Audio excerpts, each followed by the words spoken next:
Hello guys, welcome back sa Pangkabuhayan TV. Sa video na to pag-usapan natin ang tungkol po sa good news na natanggap ko noong October 31 sa aking GCash limit. So matandaan nung mga nakaraang buwan ay nag-post or nag-upload tayo ng about po sa 1 million na limit sa GCash. At marami po ang nagtatanong kung paano ba magkakaroon ng 1 million limit. Isa sa paraan para makakuha ng 1 million limit ay dapat po naka-plan po kayo sa Globe. Yung I think signature plan or infinity plan. So not sure, basta naka-plan kayo yung pinakamataas na plan ni Globe.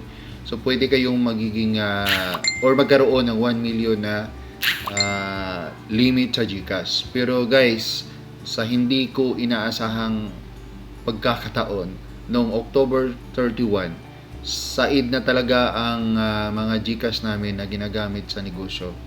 Halos puno na lahat. Yung isang number ko na lang ang natira. At hindi ko alam paano nangyari yun na nung mga bandang hapon, mga I think around 2 o'clock in the afternoon, nung chinik namin ang limit sa aking GCash, ito na po ang aming nakikita. So punta tayo sa profile, then profile limits. Yan. Your account is fully verified, which is matagal ko na po itong na verify, and then nagkakaroon po ako ng 500,000 na limit that time. And then napansin namin na nagtataka ako na kunti lang naman, mga 40,000 na lang ang natirang cash in that time na pwedeng papasok na amount sa aking GCash account. Pero sunod-sunod yung pagbigay namin ng number doon sa cash out customers namin, hindi siya napuno. Kaya nagulat ako, kaya na curious, tiningnan ko po ang aking profile limit at doon ko napansin na nag 1M na pala siya, nag 1 million. At ang kagandahan pa nito, ang aking limit sa daily outgoing ay aabot po siya ng 500,000.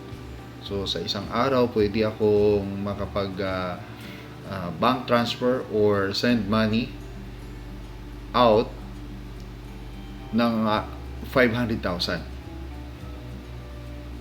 So sobrang tuwa, sobrang saya na hindi naman ako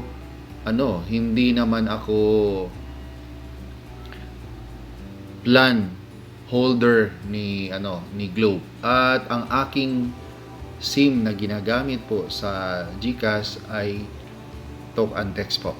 Talk and Text ang aking SIM, pero binigyan po ako ng 1 million na limit.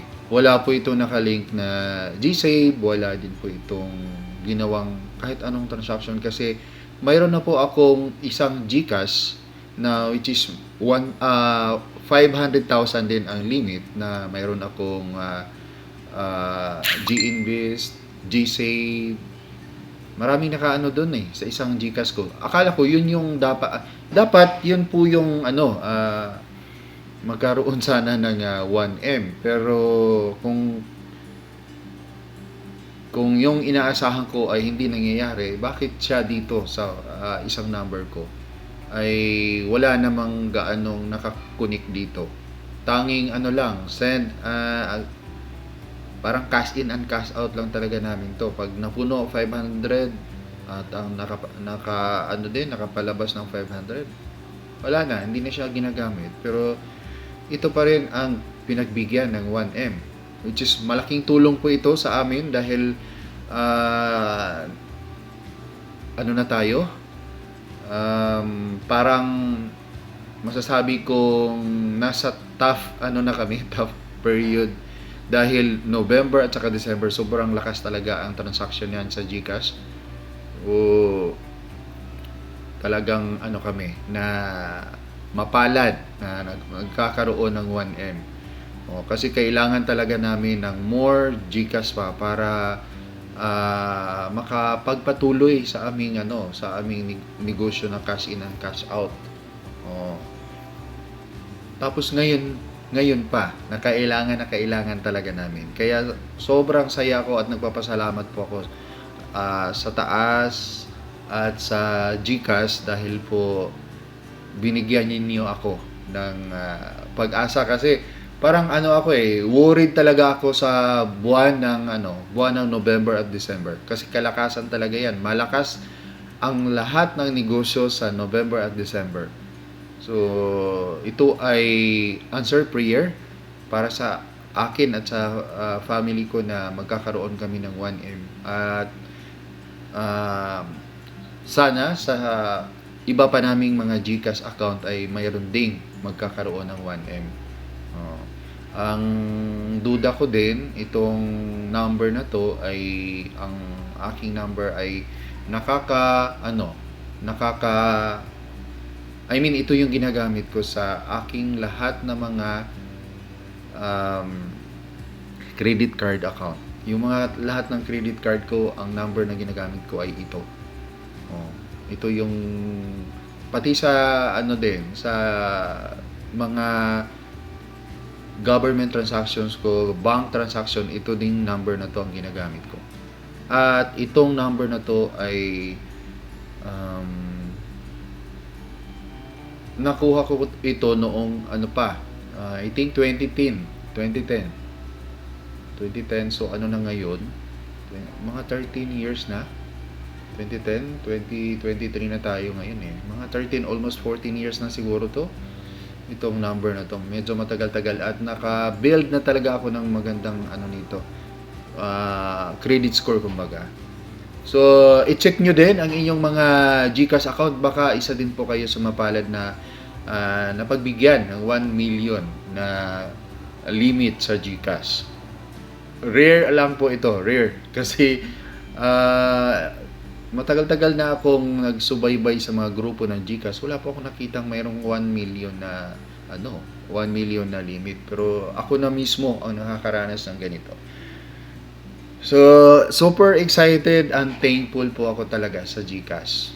So, guys, kung kayo po ay gusto magkaroon ng 1 million na limit, so tuloy-tuloy lang ang paggamit kay GCash at mag-ingat.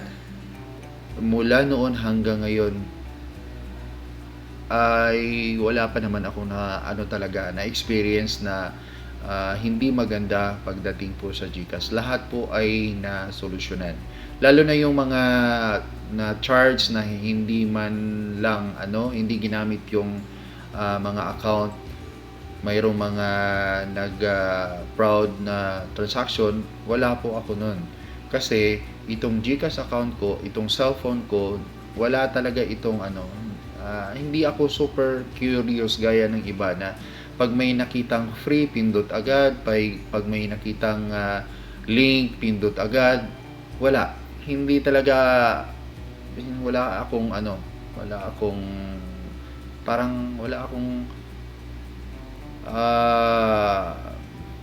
curiosity. Hindi ako curious sa mga ganyang bagay.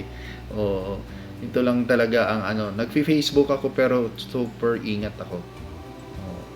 At imagine nyo po we have almost or more than 30 GCash account. Monitored po namin yan lahat at never po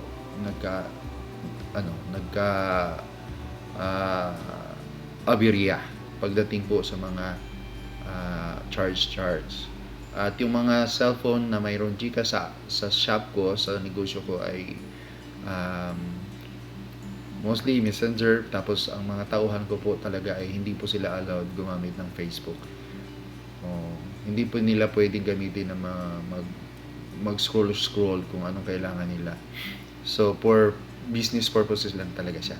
So yun po din po ang dahilan kung bakit at pinagdasal namin na tuloy-tuloy po na wala po talagang aberyang mangyayari. Maraming salamat po sa lahat at kung nagustuhan niyo po ang video na to, please huwag kalimutang i-subscribe ang aming YouTube channel, ang Pangkabuhayan TV, then like and share. Salamat po sa inyong lahat. Hanggang sa muli, paalam.